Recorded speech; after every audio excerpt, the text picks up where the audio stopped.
Superstar વિક્રમ ઠાકોર વિશેની કેટલીક રસપ્રદ અને મહત્વની વાતો નીચે મુજબ છે. પ્રારંભિક જીવન અને સંગીત સફર. વતન.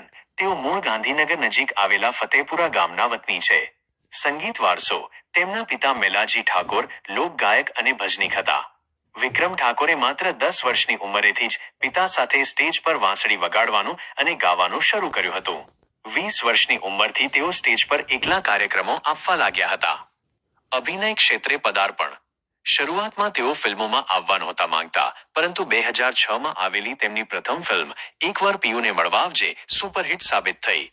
આ ફિલ્મથી તેઓ રાતોરાત લોકપ્રિય બની ગયા. લોકપ્રિય ફિલ્મો.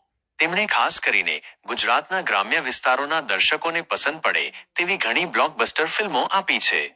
રાધા તારા વિના ગમતું નથી. વાગી કાળજે કટારી તારા પ્રેમની. પ્રેમી ઝૂક્યા નથી ને ઝૂકશે નહીં. રસિયા તારી રાધા રોકાણી રણમાં. અમર પ્રેમ. તેમની ફિલ્મોમાં અભિનેત્રી મમતા સોની સાથેની તેમની જોડી દર્શકોમાં ખૂબ જ લોકપ્રિય છે. બહુમુખી પ્રતિભા. ઓલરાઉન્ડર.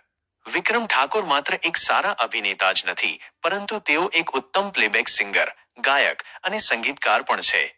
તેમણે પોતાની ફિલ્મોના અનેક હિટ ગીતોમાં પોતાનો અવાજ આપ્યો છે. નોંધ. ફિલ્મી પડદા ઉપરાંત વિક્રમ ઠાકોર સમાજ સેવા અને લોક પ્રશ્નોમાં પણ સક્રિય રહે છે અને પોતાના સમાજ તેમજ કલાકારોના સમર્થનમાં અવારનવાર અવાજ ઉઠાવતા જોવા મળે છે. શું તમારે વિક્રમ ઠાકોરની કોઈ ચોક્કસ ફિલ્મ કે તેમના કોઈ હિટ ગીતો વિશે જાણવું છે?